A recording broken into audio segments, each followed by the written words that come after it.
Welcome back, everyone. It's Charlie. James Gunn just announced a brand new Jon Stewart Green Lantern. It's a big fan cast everyone's been asking for the past couple of months. I think they even rushed the announcement out to distract everyone from how much everyone's hating on Joker 2 right now. Like, how do we get people to forget about Joker 2? Quick, announce that we just cast a brand new Green Lantern, and it's the guy that everybody's been asking us to cast for the last couple of months.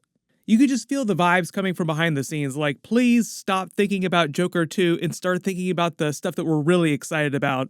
I'll address that too, because there's been a lot of questions about how James Gunn was involved or not involved with Joker 2. Generally, he was not involved with that movie. There was apparently some drama behind the scenes about that too, with Todd Phillips not wanting to have anything to do with DC or James Gunn or any of that side of the filmmaking business when he was actually doing the Joker 2 movie.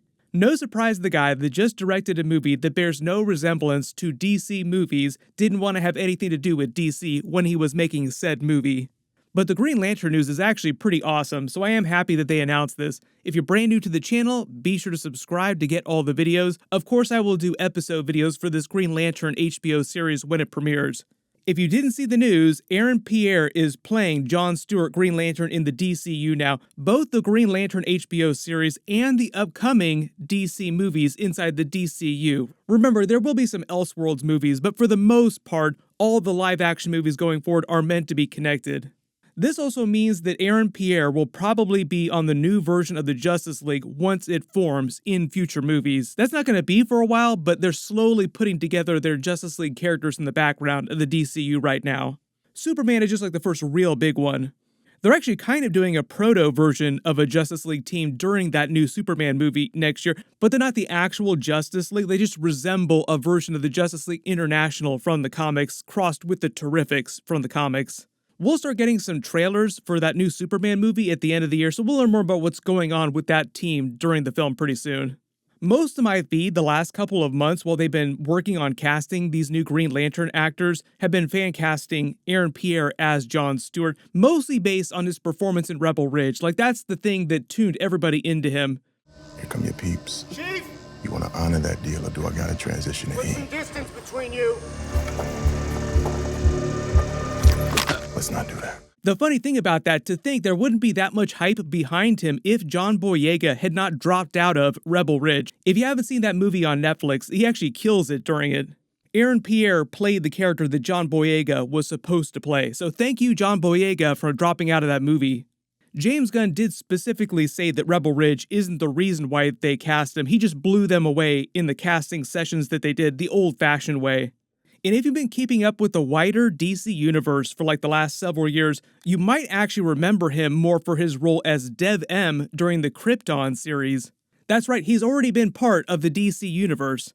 Krypton was that Superman series that the Sci-Fi Channel did back in 2018 and 2019. It only ran for 2 seasons before they canceled it, but it covered the life of Superman's grandfather on the planet Krypton set in the past. With Brainiac trying to mess with the timeline, there was also a time-traveling version of Zod, so there was a lot of time-travel shenanigans on that series, mixed with a lot of Superman characters. Pierre only played a supporting character on that series, so he wasn't part of the House of L like Superman's family, but for a while he did play a romantic rival for Zod's mother with Superman's grandfather, Seg-El. That was right, there was like a love triangle going on with Zod's mother. Remember, there were all these time travel shenanigans, so they wanted to make people wonder if Zod was secretly tied to Superman's family somehow, like there was some biological connection between the two of them. If that sounds nuts, the show got canceled after 2 seasons, so they never really got too deep into that. They were mostly dealing with their Brainiac storyline, their time-traveling Zod storyline, and they started to do a version of Lobo, which is funny because it sounds like Jason Momoa is actually coming back in the DCU as the new version of Lobo. But Pierre was also great during those episodes. He wasn't that big of a character though, but it is a weird twist on Superman lore, so ironic now that he comes back to the DC universe as Jon Stewart Green Lantern, which is obviously a huge upgrade because now he's probably going to be on that brand new Justice League team.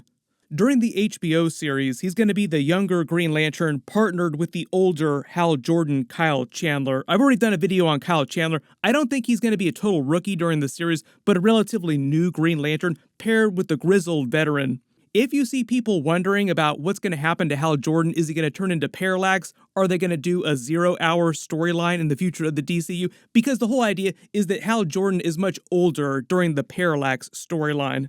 The whole idea is that Kyle Chandler's contract for playing Hal Jordan Green Lantern is only for the TV series, for the HBO series, not for the upcoming movies. The difference is that Aaron Pierre's Green Lantern contract is for both the HBO series and the upcoming movies. So that he's going to cross over into the upcoming movies.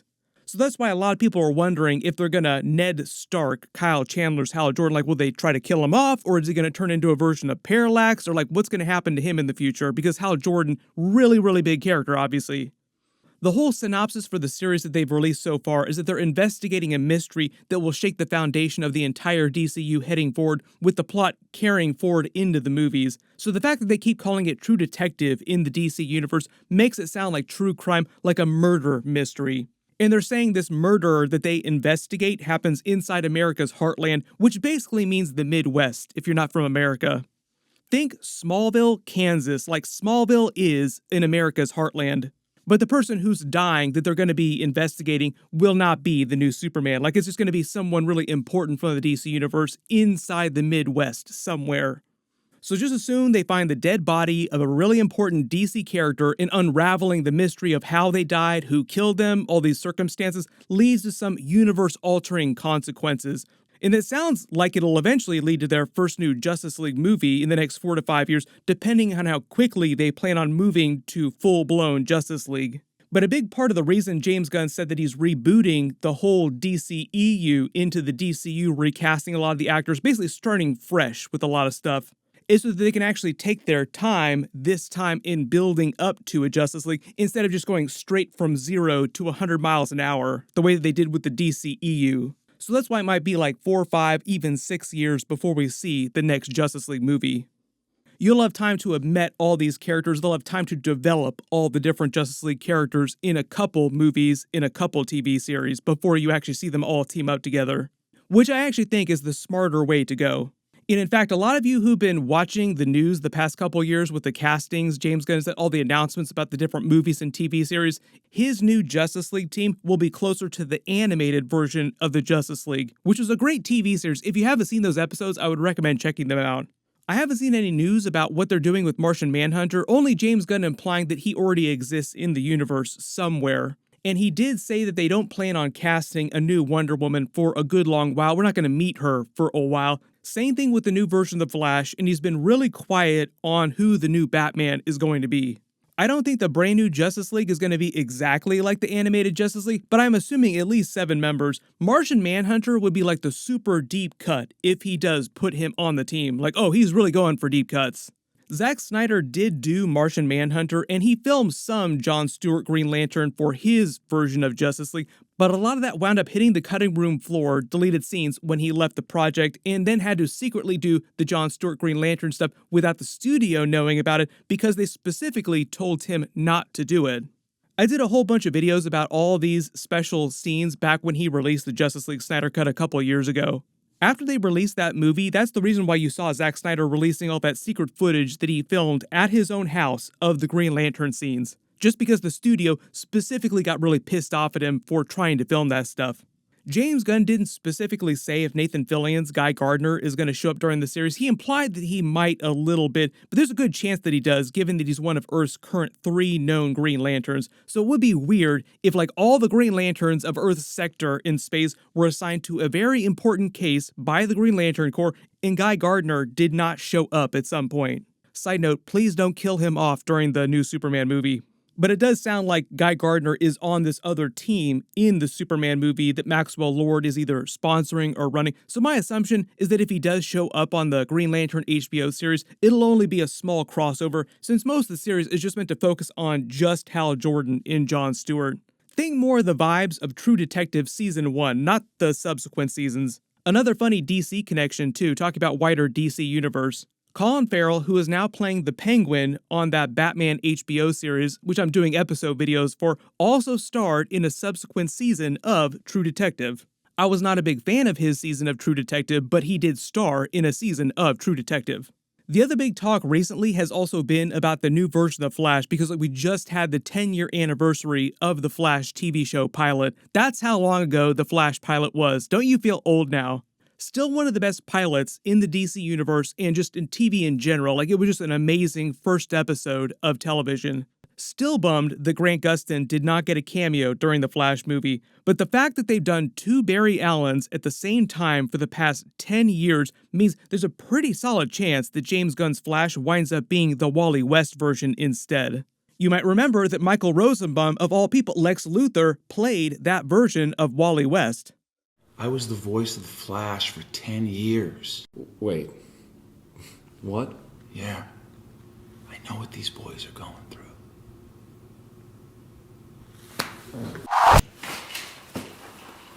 How did I miss that? This isn't gonna work, is it? Not a chance. Hey, where you going?